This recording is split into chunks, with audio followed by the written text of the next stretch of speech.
People come to me almost every week and they say, well, I don't know what I want to do. I don't know what my purpose is. I don't know what to do. And I go, look at your life. Every decision you make is based on what you believe will give you the greatest advantage or disadvantage at any moment in time according to what you value most. And every perception, decision, and action you take is based on those values. So look at your life. It tells you what's important to you. And if you love to spend time with your kids, then don't set up a fantasy that you're going to be a big business person when your heart is in your kids. Don't live in a fantasy that you're going to do something other than what you do. You got to get real and set real goals in real time that are aligned with real values and structure things that you know you don't let yourself down on and build from that.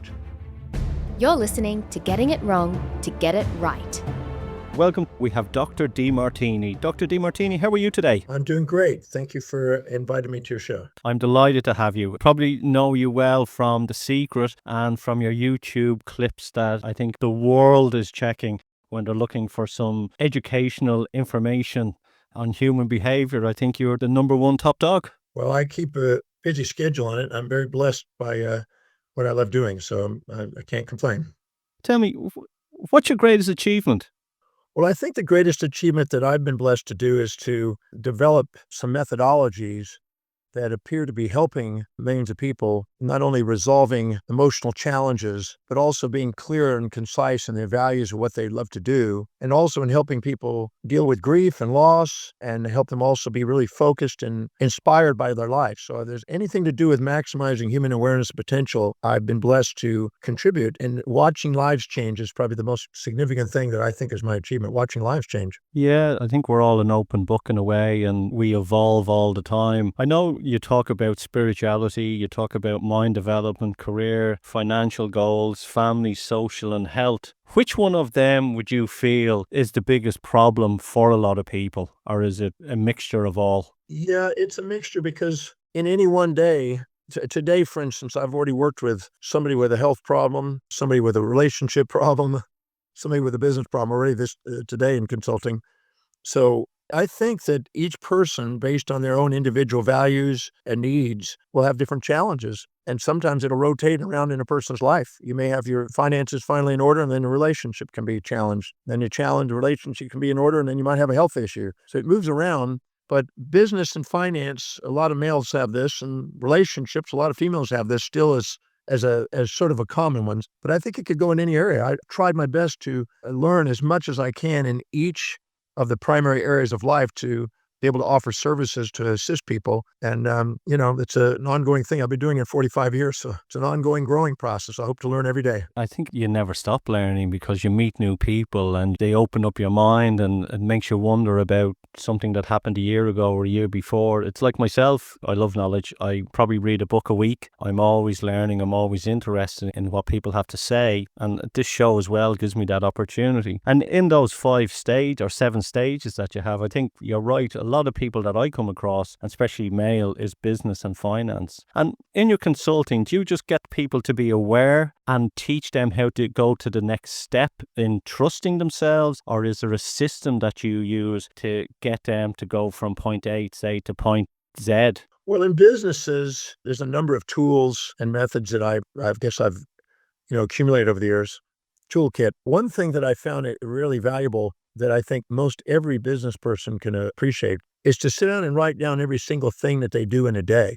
Literally everything they do in a day, both professionally and personally, and make an exhaustive daily action list, not projects that they're working on, but the daily actions that they do in a day. What's most consistently they do in a day. Consistently means they may look at a whole month and take all the actions they may do in a month, but put them in because they could be doing any one of those in one day. Once they've exhausted that list, next to that, you put down next to it in a column next to it in a 5-column sheet. How much does it produce per hour? What does it actually produce as far as an income per hour? Because that means you're serving somebody with it and earning an income. But what does it actually produce? And by looking at that and being an honest extrapolator of what it is per hour, and sometimes you may spend 10 minutes on it, have to multiply it times 6, or maybe 2 hours on it, divide by half. You try to figure out what it is so you can look at where you're majoring in minors and minoring in majors. Because many people, without realizing it, are not really doing the most meaningful, highest priority, most inspiring and productive things each day. And they're trapped in habits, and they're not learning the art of delegating, and so they're trapped. and they devalue themselves in the process in business. The third one is how much meaning does it have? A third column. How much meaning on a 1 to 10 scale does this actually provide? Because sometimes you'll sacrifice something that's productive for a little bit meaningful and vice versa. And the next column is how much would it cost per hour to delegate that, to hire somebody to do that to the same standard, including every cost, not just their salary cost, but every cost, their space cost, their depreciative item cost, everything. And then the last column is how much time is spent. If a person will go through those 5 columns and then go back and really answer those thoroughly and as honestly as they can, it'll give them a great insight on where they're majoring in minors and minoring in majors and what to be actually structuring as priority and what to be delegating. And if they can't delegate things, they'll trap themselves. The Time Trap book said by Alt McKinsey, if you don't know the art of delegating, you're going to trap yourself. And if you're not doing the highest priority things that produce the most, which raise your self-worth, get your blood glucose and oxygen into the executive center of the brain where you were most visionary, most strategic, and most executive, and most self-governed, you're not going to live to the fullest potential, and you're not going to produce the most income that you can afford to delegate with. So it's important to prioritize what's truly important, not what you just fantasize about and not honestly reflect on how you're spending your time, because most people can extract valuable time out of their day if they prioritize. I could say with a lot of businesses, they have their full day, but a lot of that day is they spend just kicking the can around, doing something, thinking they're busy, but not actually achieving anything. Well, anytime you're doing high priority things and high value things, you raise your self-worth. And anytime you're doing low priority ones, you lower self-worth. If you're beating yourself up, it's because you're doing low priority things. And then you're getting in the way thinking you're the only one that can do it, or thinking that by the time they've done it, I could have done it, this kind of thing. And it traps you. If you're not filling your day with high priority actions that inspire you, your day is going to fill up with low priority distractions that don't. One raises self-worth, one doesn't. And if you're not filling your day with challenges that inspire you, that create eustress and vitality, you're going to end up with challenges that don't, which create distress and drain you. And it's such an important component is to be honest with reflection and self-inspection enough to look really, truly at what you're doing. And many people go through habits and never question themselves and then blame things on the outside because they're reflecting what they're doing to themselves on the inside. Yeah, it's probably a habit could be a 3-year cycle or a 7-year cycle, and they're always ending up at point zero again. What I say to a lot of companies and people that I would consult with, if you're doing some work, ask yourself the question, the work that I'm doing now, is this paying me an income, or can I delegate it to someone else? Especially if they're in that, say, mode that they need help with. And they kind of go, yeah, that's right. And by asking that question, it helps them get to the next step as well. You also mentioned as well, take everything as a blessing. I'm very spiritual myself. I get up in the morning, I do some meditation. I'm grateful during the day. I have a lot of gratitude. How does someone feel if they're facing bankruptcy and see that as a blessing? Well, if they're doing bankruptcy, that means somehow they're not either caring enough about customers and humanity to meet the true needs. Because when you're meeting true needs, there's a demand. So if you're pushing your business uphill and trying to make it profitable when you're not actually meeting the needs, somehow you're narcissistically assuming what the world needs instead of finding out what the world needs. And it forces you to humble yourself and forces you to really, truly get in touch with what people need and make sure you deliver a product, service, or idea that people need and not what you think they need. And it also forces you to be accountable on and not live in kind of la-la land about what actual costs are. So it forces you to get detailed and get in there and find out what your real costs are. And it also forces you to value yourself to say, hey, I need to make sure I have a cushion and plenty of capital before I put myself in this position. So it's an educational process, and it doesn't necessarily mean failure. It just means feedback. It's guiding you to do that. And if you go back and find the blessings of it and find out how it's guiding you to become a greater business person, you can use it as a catalyst instead of as a drain. Yeah, it's a good point. And how does someone know if they're ready then for the next stage? Well, my experience is when they do prioritize what they do, they automatically, by relinquishing and properly delegating, and this is the key, if you delegate to people that are looking up to you and not specialists that are greater in what they do than you, you're going to end up micromanaging and distracting yourself and wondering why things aren't working. But if you surround yourself and pay the difference and get quality people that can take you and elevate you, it liberates you from their management to going on to visionary activities that take you to the next level. So you have to be able to not be the hero in the business, but to be the person who's the visionary, caring about people and making sure you surround yourself with people that really love what they do. So they're engaged, so you don't have to micromanage and keep an eye on them all the time. If you're having to oversee people all the time, you probably hired people that are C, D, E, F, G people instead of ABC people. What about then coming up to fear of failure or fear of success? Do they all fit into that same box, or are they? Well, I've never seen a fear of success in my entire history. I've seen what happens is if they feel that they're going to get ahead in their business, they're concerned about what impact it's going to have on their relationship, or they're concerned about what people will think if all of a sudden they become very prosperous, and they fear of rejection of people. They fear that they may not have the energy or the vitality. It may affect their health.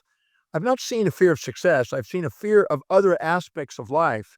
There's 7 basic fears: the fear of not knowing enough, the fear that you might fail, the fear that you might not make money or you might lose money, the fear that you might lose loved ones, the respective loved ones, the fear that you might get rejected by somebody, the fear of ill health, death, or disease, or not having the vitality, the fear of somehow breaking some morals and ethics or some authority outside yourself. These are the fears that I find surface. And when I go to a person that thinks they have success fears, I usually find it's one of those other fears combined. We talk sometimes here about the imposter syndrome. Would that fit in there as well? Well, if you're playing a role, there's nothing more magnificent than the true you. Yeah. Ralph Waldo Emerson said, imitation, envy is ignorance and imitation is suicide. And many people live in the shadows of others instead of standing on the shoulders of giants. I find that one of the exercises I teach in my signature program, the Breakthrough Experience, is I have people go and have them identify the most powerful people in the various fields they want to master. Then I have them go and identify what are the traits, the actions, the inactions that they do, that they display, that they admire most and dislike most.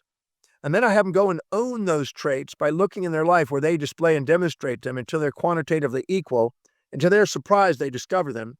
And then they level the playing fields and they give permission for them to stand strong in their own mission instead of trying to be somebody they're not.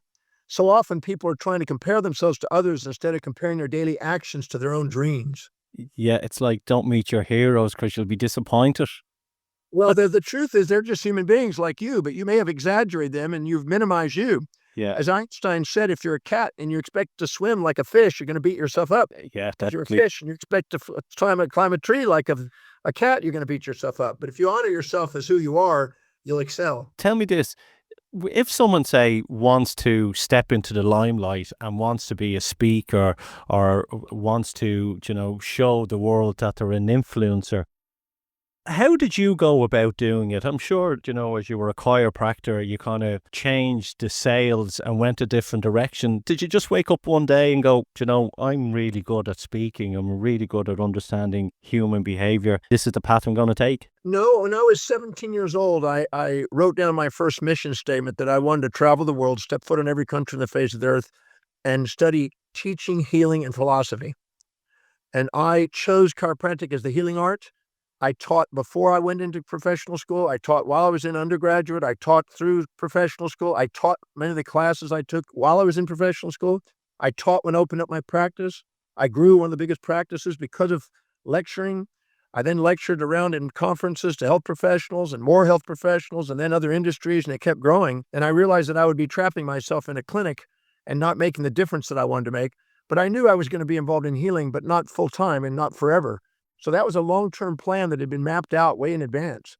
I knew that I wanted to travel the world and do what I'm doing today since I was 17. I've been doing it 45 years. I'm sure you could write a lot of books as you have have you wrote one on your journey, as in your bio? I have a 4,000-page document that's my journey, actually, and I update it every single day. It's like a biography, a pictorial biography and gratitude journal and gold journal all in one, and a posthumous biography, and I keep metrics of everything I say I want to do and make sure I'm accomplishing them. It's a massive 4,000-page document that I'm sure that someday when maybe my kids will appreciate or somebody out there might read. But it's mainly for me along the journey. Yeah, it's a fascinating. I'd say there's a lot of people out there who would like to get their hands on it. I have a lot of students that love reading it. It brings a lot of tears of inspiration when they read it.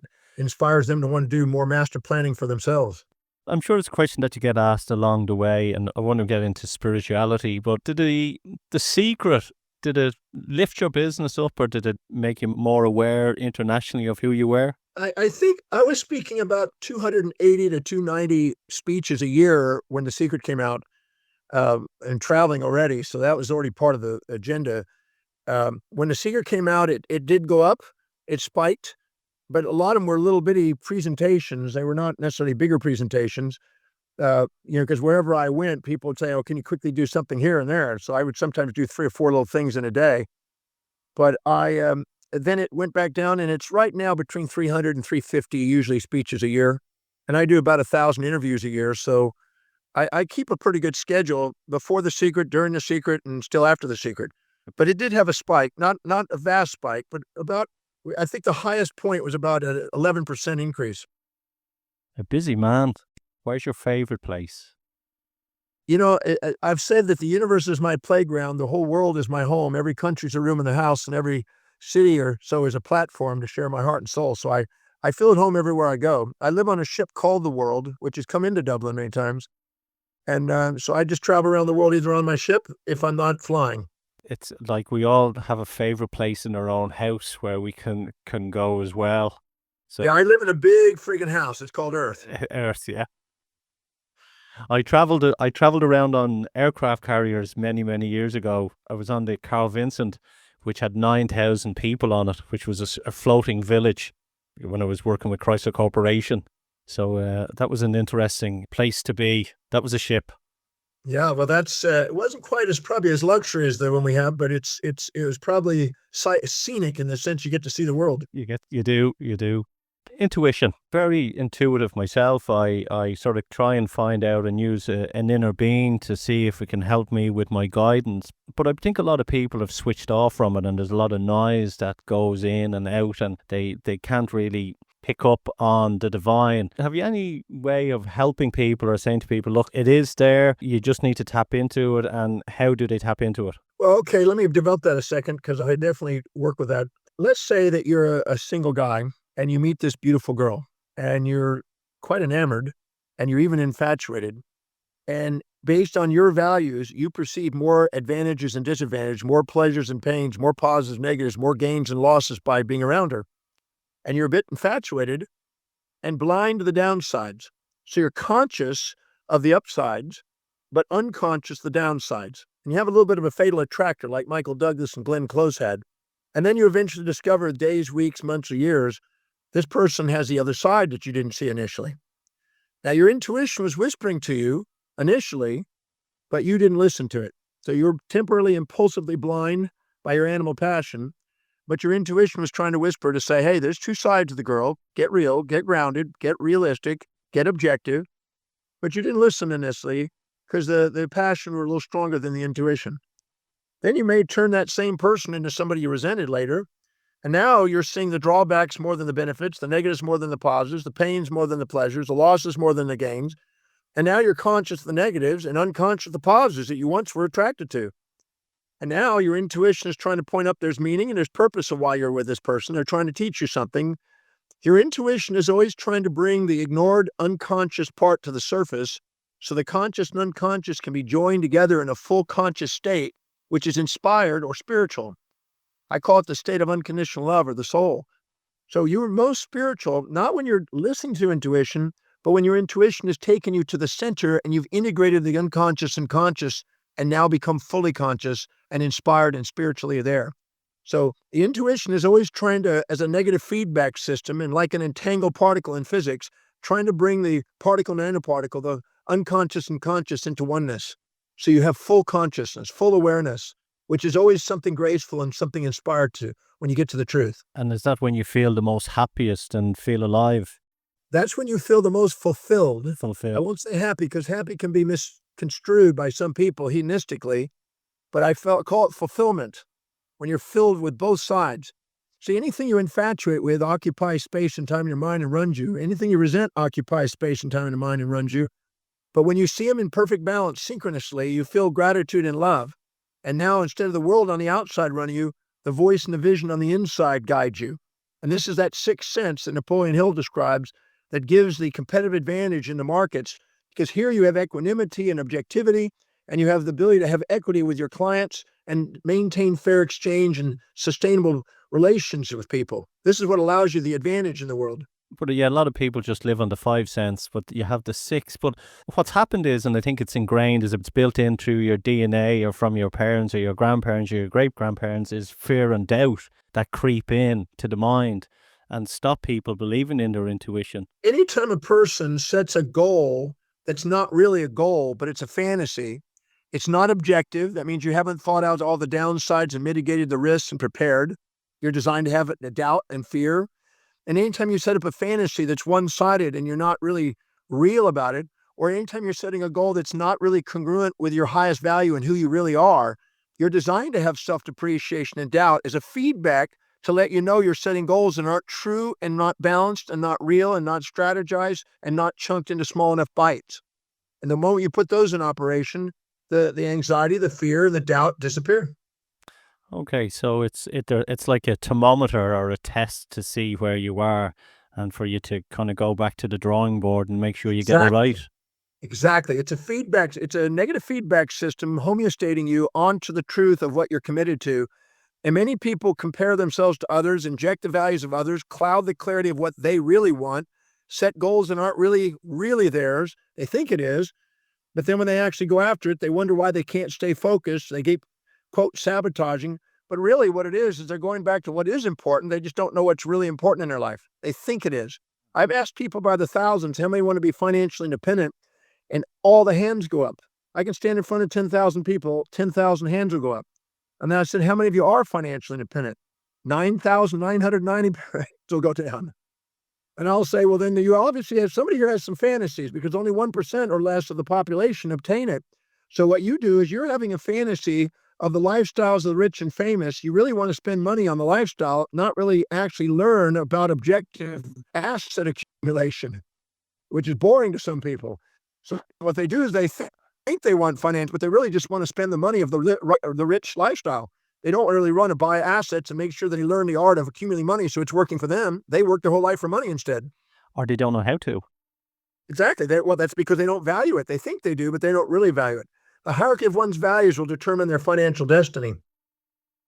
Yeah, yeah. So you've given me a bit to think about there. It's interesting because talking about fear and doubt, and if say you're doing something and it's cricking in you and you're not feeling it and it's not passionate to you, you should kind of go, hold on, take a step back here and do something that you want to do.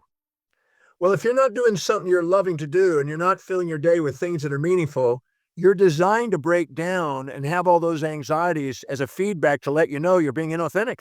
You're being unintegral. Yeah, it's like I love doing the radio. I absolutely adore it. I get to speak to people like yourself and every week, and it's something that I'm very passionate about. And it's something that will grow from me hopefully as well. So Well, that's me. I love researching, writing, traveling, and teaching. The rest of everything is delegated away. I don't cook. I haven't cooked since I was 24. Haven't driven a car in 27 and a half years. I do what I love to do and I delegate the rest away. yeah, no, I do like my cars and I do like my cooking. Where can people actually locate yourself? Where can they find your information or your courses? If you can share those details with the audience, it would be absolutely brilliant. Well, the easiest way to locate me is just go to my website, drdemartini.com, DRDEMARTINI.com.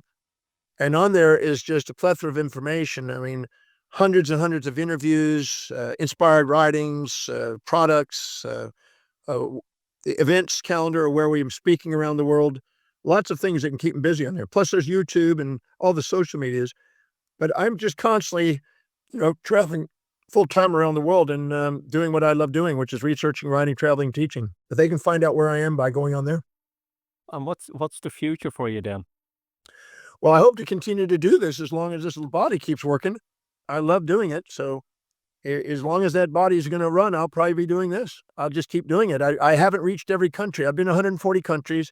I haven't been to all the countries yet. And I've still had a dream of going to every country around the world. So I'll just keep lecturing and keep doing it. And I watch the opportunities open up every single day.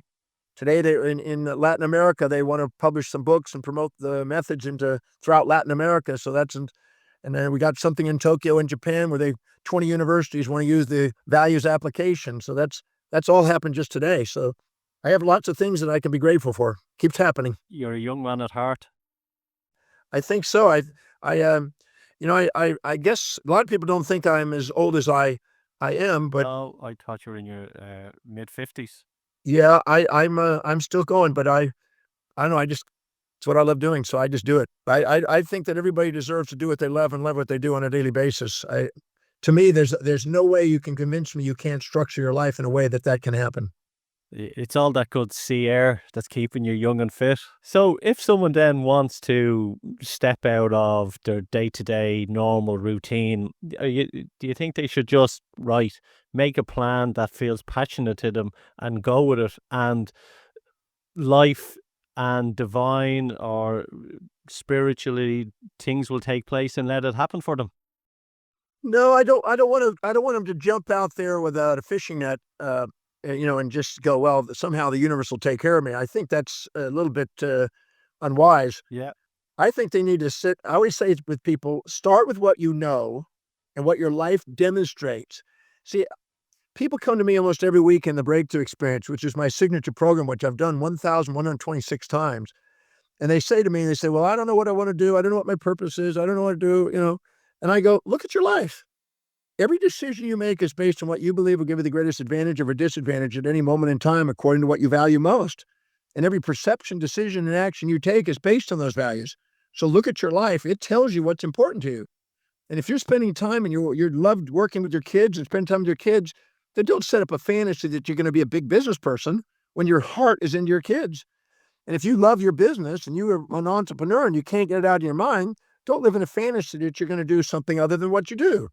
You got to get real and set real goals in real time that are aligned with real values and structure things that you don't let yourself down on, and build from that. Start with what you know with certainty and build from that, and let what that is grow.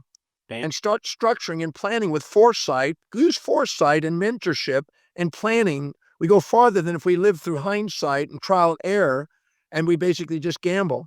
That's speculative. I want to basically help people get really clear on what they do and help them define it. And I've not found one person that can't do that when asked the right questions. Because the quality of our life is based on the quality of the questions we ask. And if we have outrageously inspiring questions, we end up with an outrageously inspiring life. What's the best business advice that you've ever received? Well, I would say I met with a guy named from Drake International, Bill Pollock. He founded that in 1951. He said to me, 1951 is the last day ever I went to work, because when I founded my company, I finally found out what I love doing. And since then, it hasn't felt like any work. So I figure that, either go and do what you love through delegating, or go love what you do through linking, by finding out what you're doing, how it's temporarily on the way until you can actually master plan what you want to do. And don't be upset about what job you're in. See it as on the way. See it how it's helping you gain the skills and the ideas and the information you need in order to move forward. And I'm a firm believer that if you're not following something that truly inspires you, you're going to have a desperate life. And it's silly. It's not totally unnecessary in the world today. I can understand why you are asked to go around the world and speak to people and do lectures. You're very inspiring. Well, I love what I do. And I think that I was blessed. When I was 17 years old, I nearly died. I was a high school dropout. I had never even read a book from cover to cover. I was told in first grade that I would never be able to read, write, communicate, never amount to thing, never go very far in life. And I nearly died. And one night, one man in 1 hour with one message absolutely inspired me, just absolutely inspired me with a message, who made me believe that I could overcome my learning problems, learn how to read, and someday be a teacher.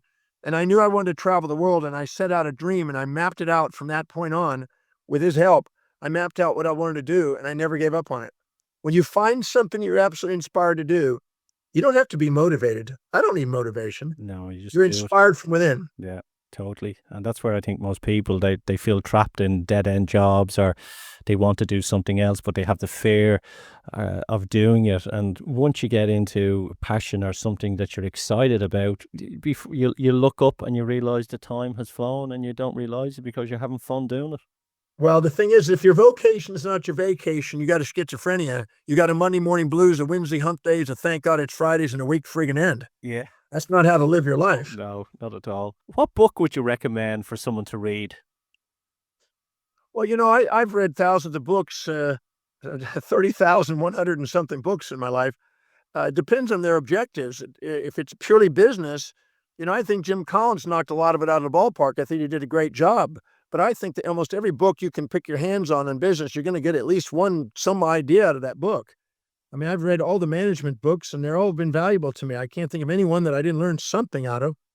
But I think good old Napoleon Hill's success, what do you call it, the laws of success is a great little starting point for people. These basic principles there. I think Jim Collins did a great job on Business Savvy, and I'm a firm believer in making sure that you have sustainable, fair exchange with people. That's the only thing that's going to last. And if someone was, say, listening to this and they went, okay, this guy makes sense, and I know that you have published an awful lot of books, where would you recommend them to start? Well, in my book series, I think probably The Values Factor, which is probably the most important book that I've written recently, because what it's doing is it's basically helping people get really clear on what really is important and how to structure their life so they can empower all areas of their life according to these values instead of against them. And I think that's a significant book. And I don't know if anybody's read that didn't go, thank you. Most people who read that go, thank you.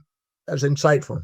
I read Lisa Nichols' book there. That was very inspiring. Yeah, I speak to her on LinkedIn. She's very inspiring as well. She's a lot of energy as well. We spoke at a conference in Los Angeles. Jack Canfield and she and I and Michael Beckwith, we all spoke at a conference together. I've asked her to come on the show, so it's we're gearing that way. She's got a lovely story, and she's a very inspiring woman. She is indeed. Like yourself. Before we wrap up, have you anything to add? Would you like to share a message with anybody out there? Yeah, that whoever's listening out there, you want to give yourself permission to do something extraordinary on earth. Because the truth is, that's who you are.